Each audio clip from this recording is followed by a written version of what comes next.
2024 노벨 문학상 수상 작가 한강의 단편집 야간열차 1.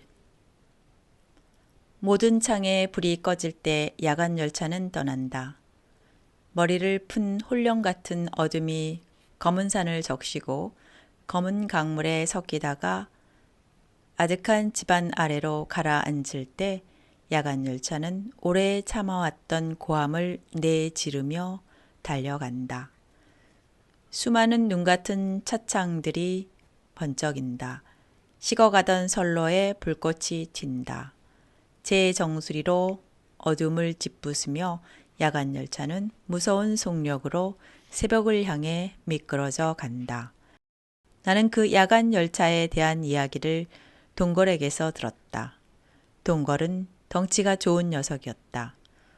보통 사람보다 머리통 하나만큼 큰 키에 가슴이 벌어졌다.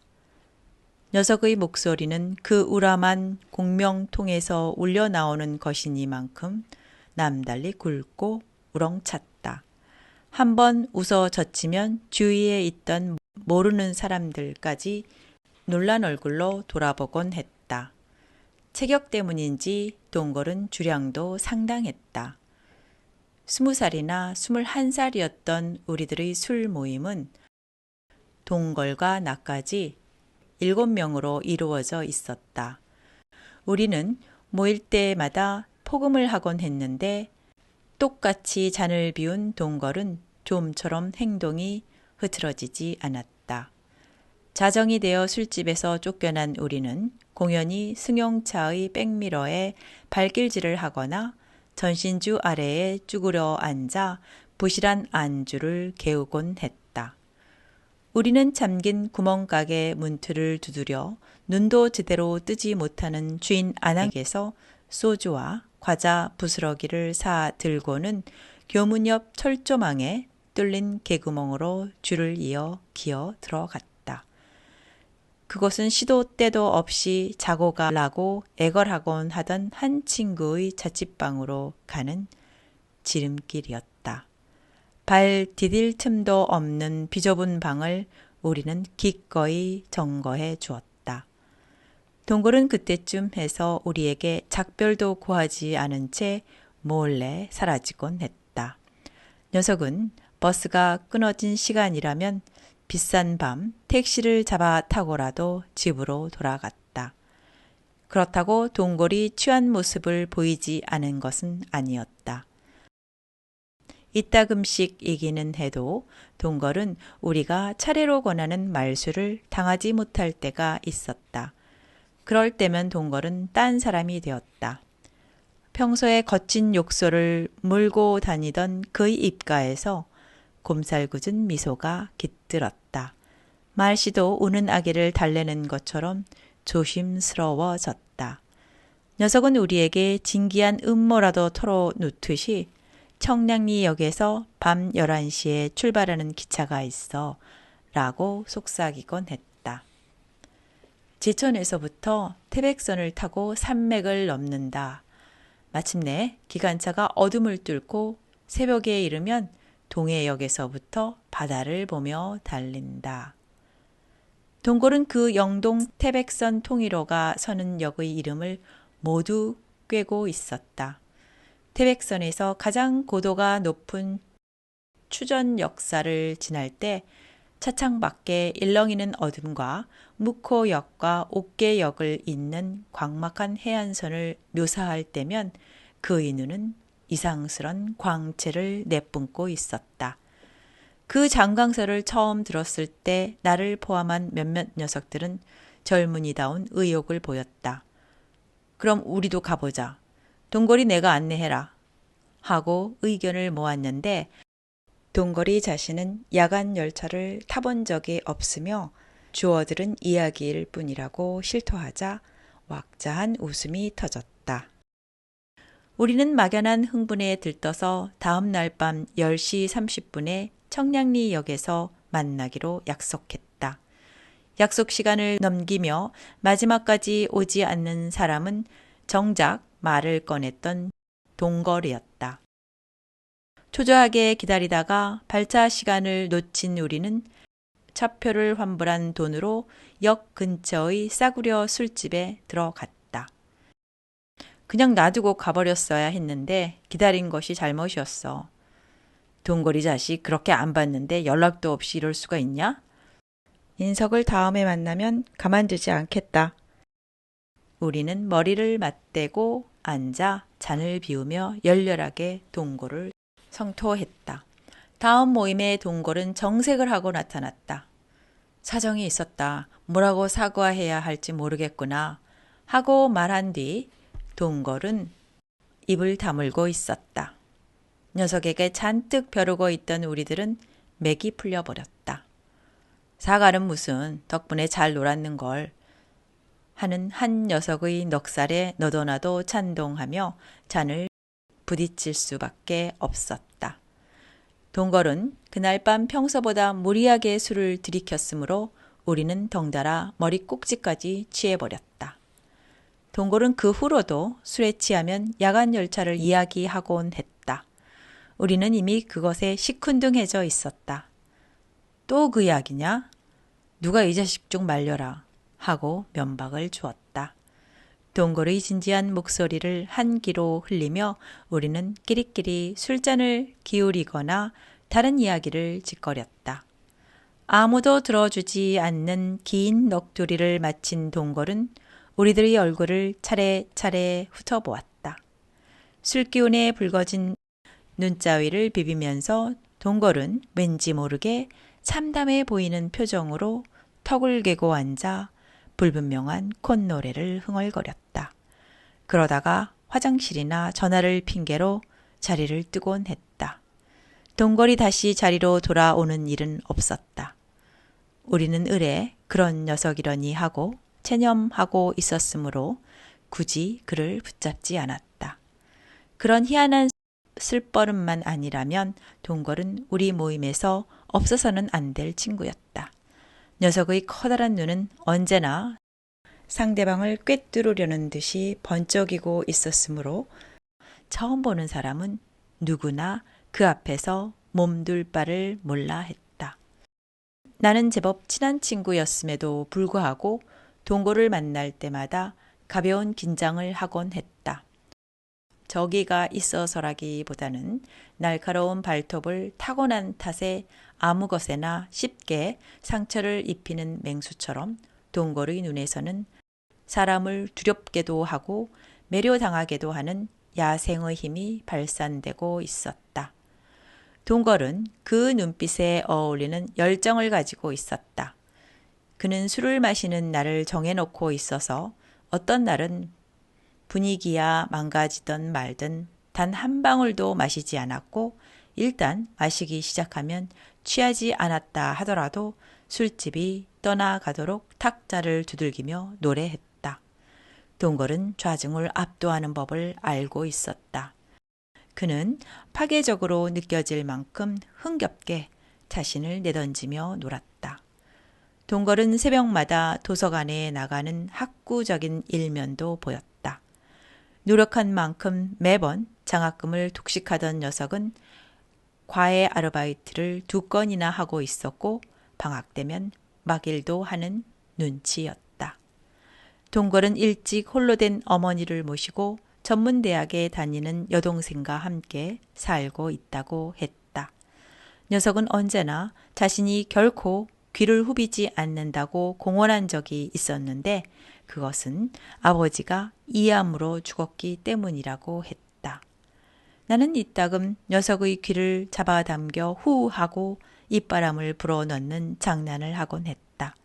녀석이 기겁을 하면 이렇게라도 청소를 해줘야지 임마 하고 농을 걸었다. 내가 보기에는 몸이 세 조각이라도 모자랄 것 같은 것이 동거리 생활이었다. 다른 사람이 염려하거나 관심을 둘 여지도 남기지 않은 채 그는 모든 일을 스스로 해결했다. 완벽해 보이는 녀석의 모습을 나는 속으로 선망하고 있었다. 그 무렵 나는 모든 것에 실망하고 있었고 그 실망을 견디기 위해 모든 것을 빈정거리고 있었다. 나에게 정열이 있다는 것을 알고 있었지만 어디에도 그것을 부려둘 데가 없었다. 정열이 달구어질수록 나는 그것을 짐스러워하고 있었다. 내가 내보일 수 있는 행동은 술을 마시는 일과 친구들이 놀랄만한 냉소적인 농담을 적시에 내뱉는 일뿐이었다. 친구들은 나에게 거늘었다고 말했다. 동걸은 나와 달랐다. 1분 1초를 맹렬하게 싸워 나가고 있었다. 나는 그를 볼 때면 서커스에서 불을 토하는 사나이를 떠올리곤 했다.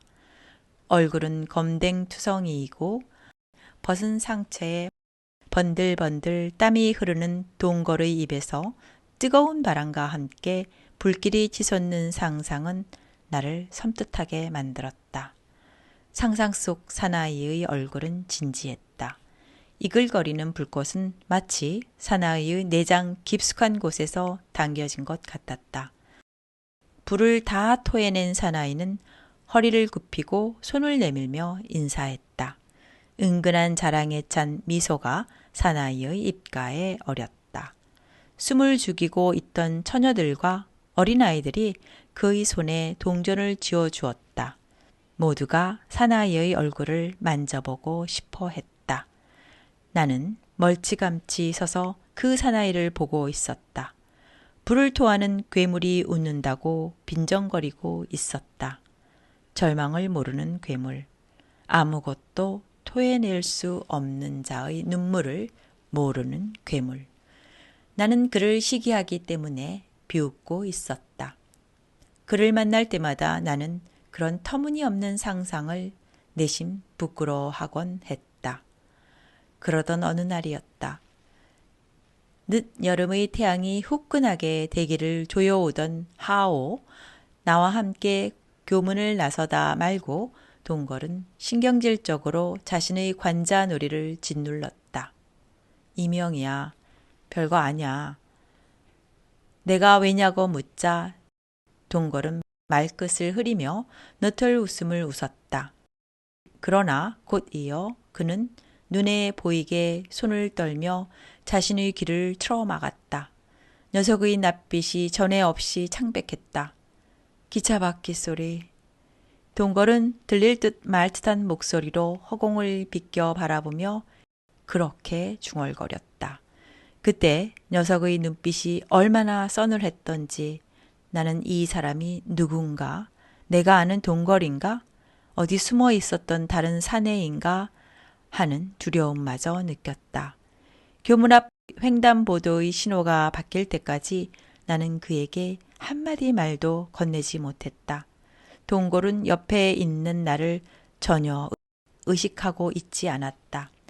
미세한 경련이 남은 손가락으로 자신의 귓바퀴를 연신 어루만지고 있을 뿐이었다.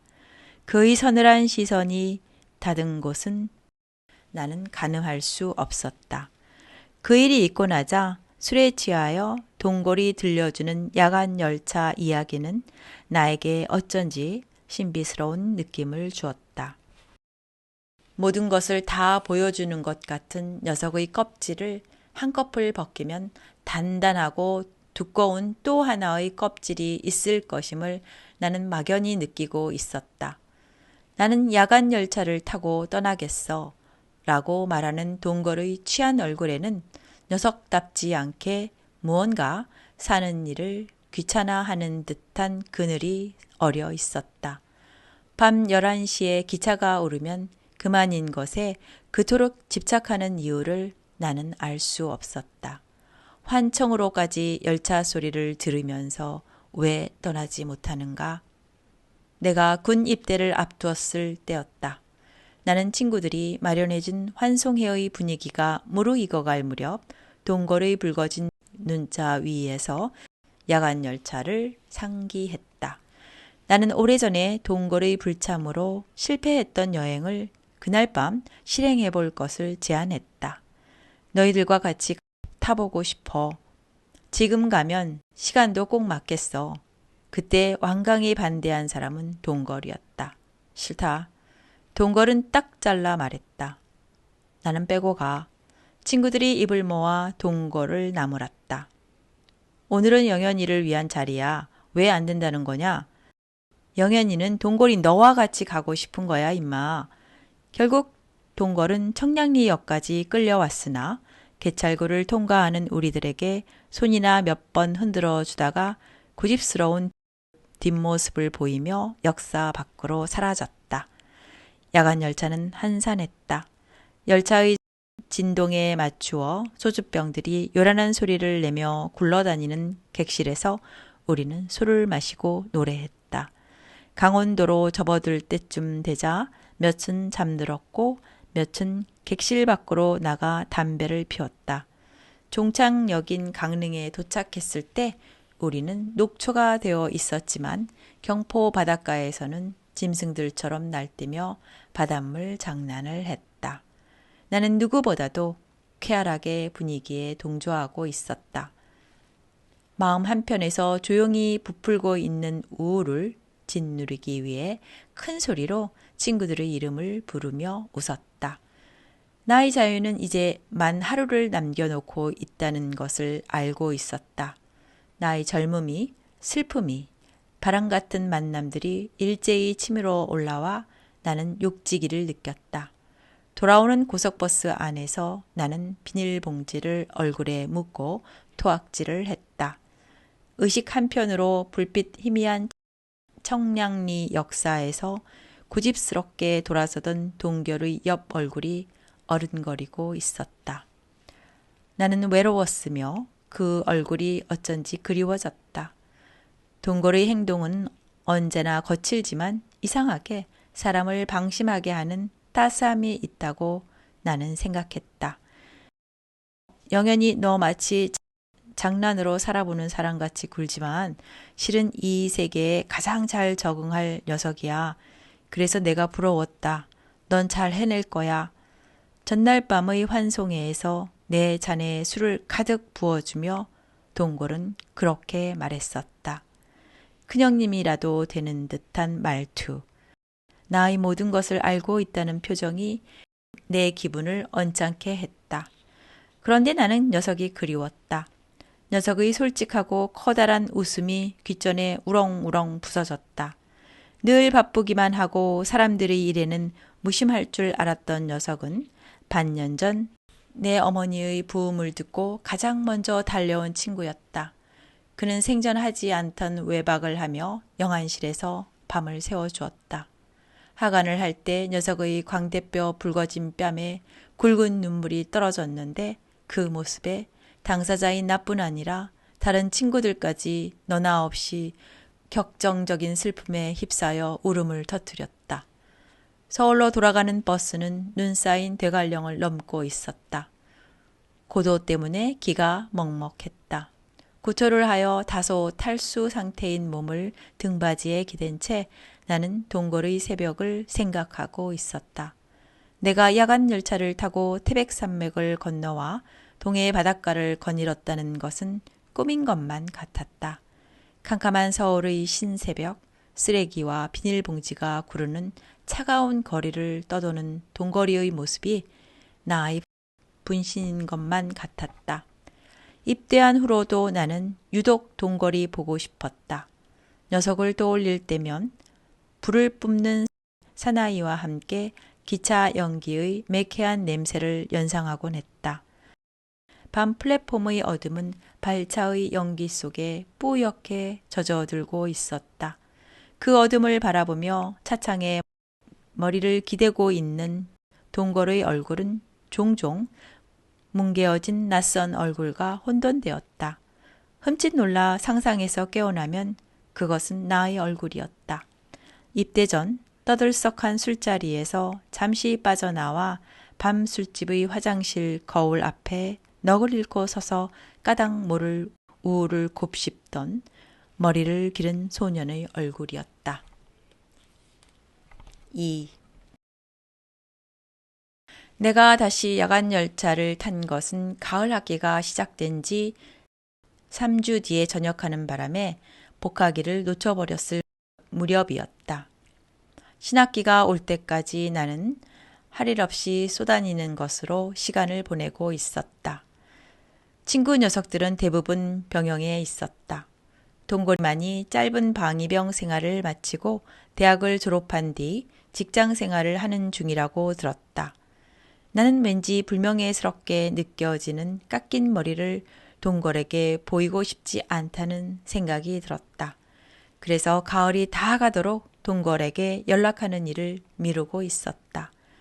그 무렵 나는 전염된 것처럼 야간 열차를 타고 싶어 하고 있었다. 내가 직접 타보았던 열차임에도 불구하고 여전히 그것은 나에게 미지의 것처럼 생각되었다. 자유로운 몸이었던 내가 선뜻 열차를 타지 않는 것은 단지 청량리역에 갈 수 없었기 때문이었다. 지하철로 연나무 구간이면 도착할 수 있는 그곳이 지독히 멀고 황량하게 느껴졌다. 마치 유형의 장소에라도 가는 것처럼 발걸음이 내키지 않았다. 입대 전 어머니가 돌아가신 뒤부터 집안 분위기는 차츰 윤기를 잃어가고 있었다. 아버지는 전해에 공무원직을 은퇴했다. 언제나 정력적으로 보이던 아버지의 머리털은 눈에 띄게 새어 있었다. 오랜 공무원 생활로 딱딱하게 굳어진 얼굴에 하나 둘 저승꽃이 돋고 있었다. 지방대학에 다니는 작은 형은 탈상 뒤에는 전화 한 통도 인색했다. 명절 때가 아니면 서울에 올라오지도 않았다. 큰형의 결혼으로 형수가 들어와 그나마 집안 꼴이 유지되고 있었다. 나보다 한 살이 많을 뿐인 어린 형수는 나에게 요란스러운 친절을 베풀었다. 그러나 나는 왠지 그녀에게서 냉랭한 기운을 느꼈다. 나는 형수가 차려준 밥에서 돌이 씹히면 뱉기가 민망하여 삼켜버렸다. 옷을 빨도록 내다 놓는 것이 싫어서 때묻고 땀이 찬 옷들을 다시 주워 입었다. 나는 집에 있는 시간을 견딜 수 없었다. 아침을 먹자마자 내던져지는 기분으로 대문을 뛰쳐나오곤 했다.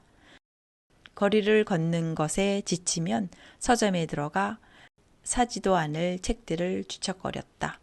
친구라도 기다리는 사람처럼 찻집에 앉아 여자들이나 구경하다가 땅거미가 깔릴 때쯤 집으로 돌아왔다.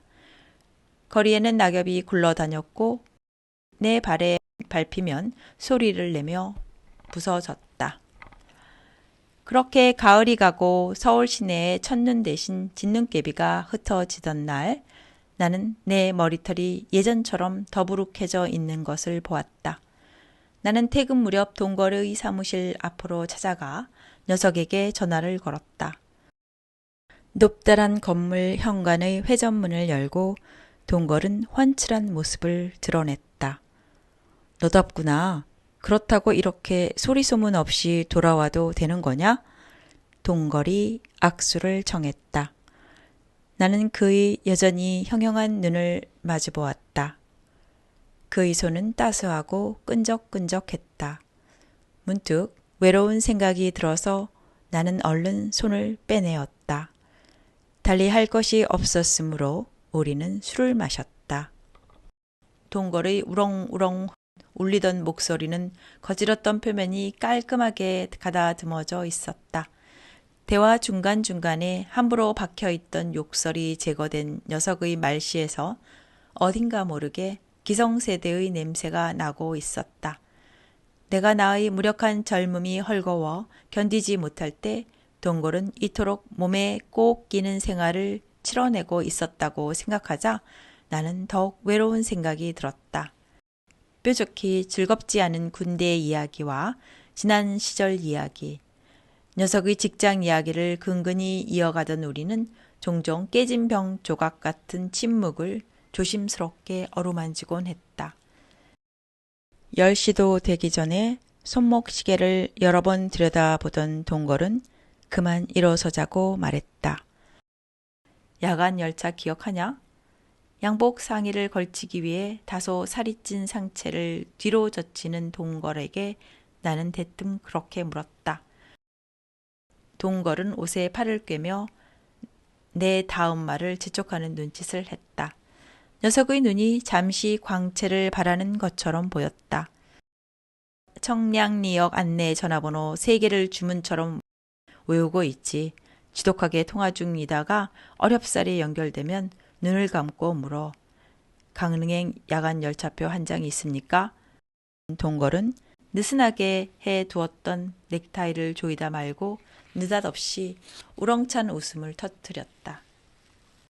옆 테이블에 앉아있던 회사원 차림의 사내들이 이야기하다 말고 동걸은 곁눈으로 보며 낄낄거렸다. 아내오는 없다고 대답해. 젠장, 요새는 유행이 되어버려서 그걸 타고 놀러 다니는 사람들이 많은 모양이야. 그런데 이상하지?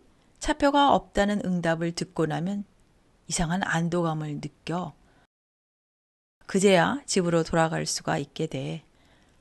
문득 너를 이해할 수 있을 것 같은 생각이 들었어. 난 다 잊어버렸어. 웃음기를 거둔 동걸은 나에게 동조하는 대신 짧고 낮게 뇌까렸다. 녀석의 눈은 더 이상 빛나지 않았다. 잠시 침묵이 흘렀다. 화제를 바꾸기 위해 짐짓 명랑하게 복학 계획을 물어오던 녀석의 사교적인 목소리에서 나는 상한 음식인 줄 알면서 그것을 삼킬 때 느끼는 물컹하고 우울한 느낌을 받았다. 딱 한 잔만. 술집을 나와 도로변을 따라 걷다가 나는 포장마차를 가리켰다. 나는 아직 돌아가고 싶지 않았다. 밤 깊은 시내버스와 취해 있는 승객들을 맨정신으로 견딜 수 있을 것 같지 않았다. 나를 기다리고 있는 집안의 침묵, 형수가 부엌 한켠에 차려놓은 형님 몫의 밥상, 상보를 들춰보면 저교하게 놓여있는 숟가락과 젓가락, 물이나 들이키다가 내 방에 들어서면 언제나처럼 입을 벌리고 있을 어둠이 싫었다.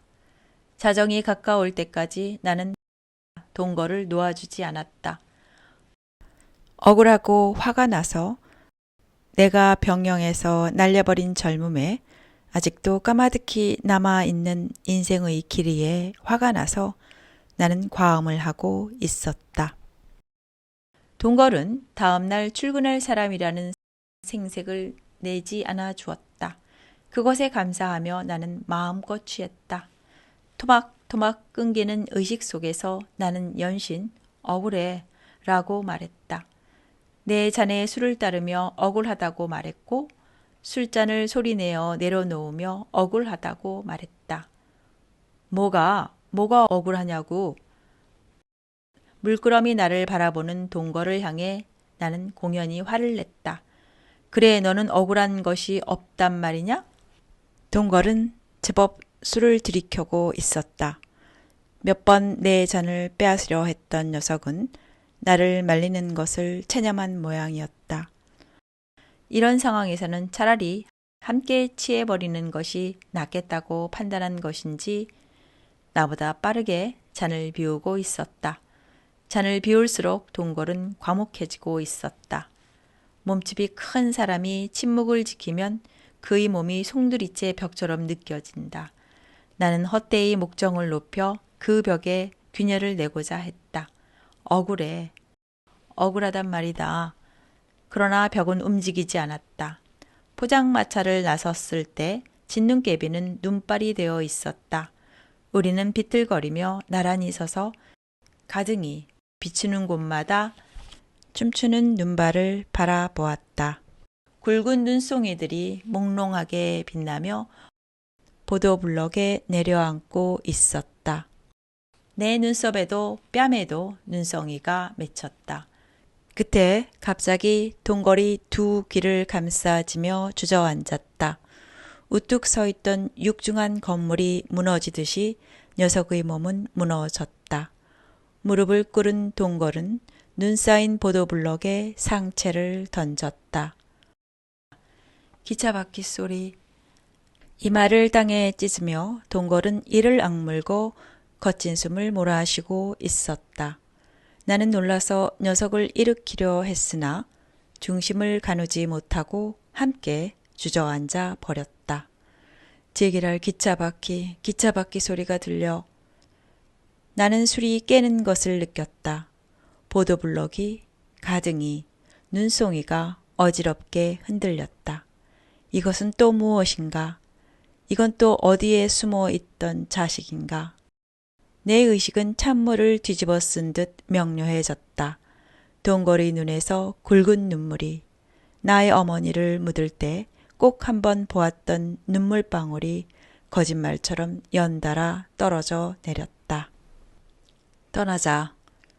동걸은 주먹으로 눈물을 씻으며 일어섰다. 몸을 일으키지 못하고 팔을 허우적거리는 나를 녀석은 기운차게 일으켜 주었다. 너 너무 늦은 시간이야. 열차도 떠났어.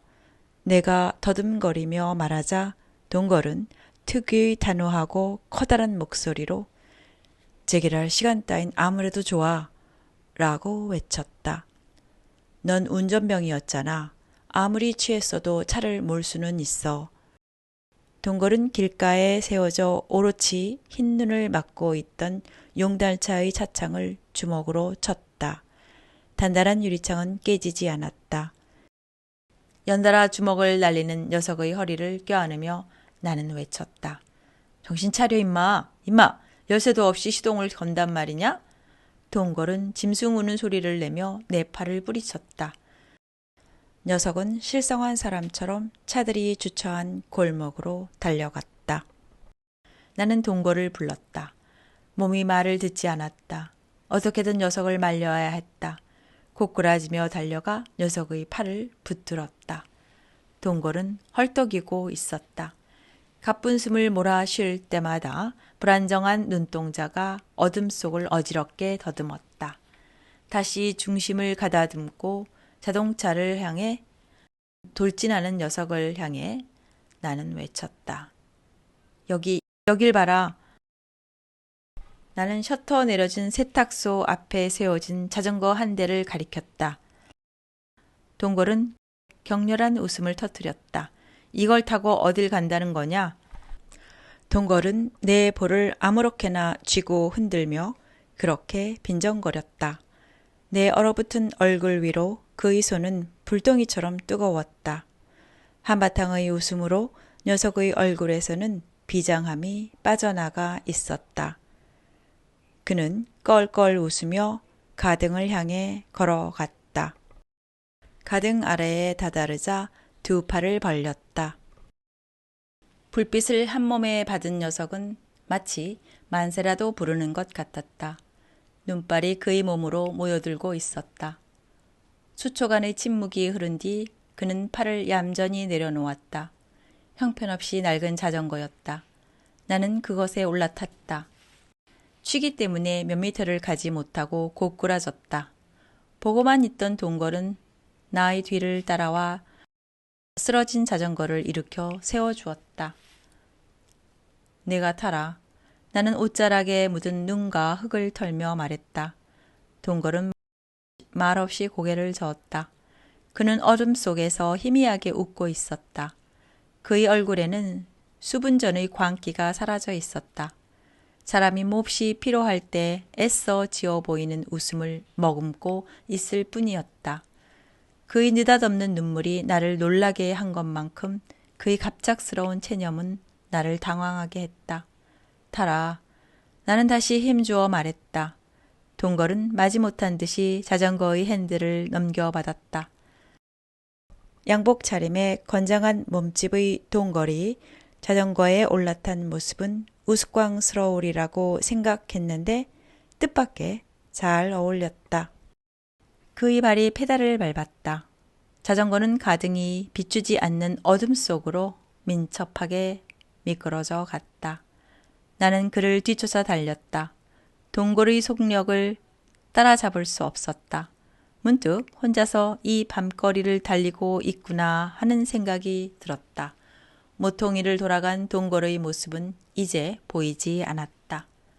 이것이 꿈인가? 나는 이 길이 영원히 끝나지 않을 것이라는 생각을 했다. 동굴은 영원히 내가 잡을 수 없는 곳까지 그 낡은 자전거를 타고 미끄러져 가버렸다고 나는 생각했다. 얼마나 걸었을까?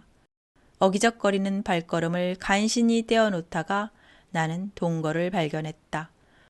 문을 닫은 후락한 점포 앞에 동걸은 쓰러져 있었다. 자전거 바퀴는 회전을 멈추고 있었다. 녀석의 외투 위로 차곡차곡 눈송이가 쌓이고 있었다. 순간 나는 그가 죽었다고 생각했다. 눈 속에 쓰러진 동골의 머리를 들어 올렸다. 녀석의 이마에 찍힌 상처가 있었다. 나는 겁에 질려 그것을 어루만졌다. 동골이 외마디 신음을 했다. 너무 취했어. 동골은 눈을 떴다. 가까이에서 본 그의 얼굴은 눈빛에 반사되어 마치 애띤 소년처럼 보였다. 녀석은 늘어뜨려져 있던 팔을 들어 나잇밤을 툭툭 치며 웃어 보였다. 다친 건 아니야. 그냥 취했어. 나는 동거를 부축해 일으켰다. 녀석의 몸만으로도 무거웠으므로 자전거를 버려두어야 했다. 택시를 잡기 위해 큰 길까지 나가는 동안 우리는 여러 번 땅바닥에 주저앉았다. 택시, 택시! 젠장. 우리는 경매꾼들처럼 손을 치켜들고 고함쳤다. 어렵사리 합승을 했을 때 나는 이를 부딪히며 떨고 있었다. 동걸은 눈을 감은 채 자신의 집으로 가는 길을 기사에게 설명해 주었다. 그의 집은 호암동이었다. 택시에서 내리고 나서도 꼬불꼬불하고 비좁은 골목길을 한참 올라가야 했다. 그 길에서 동걸은 나에게 몇 번이고 그만 집으로 돌아가라고 말했다. 됐다. 나는 그만 됐어. 택시비는 있냐? 집에는 가고 싶지 않다니까.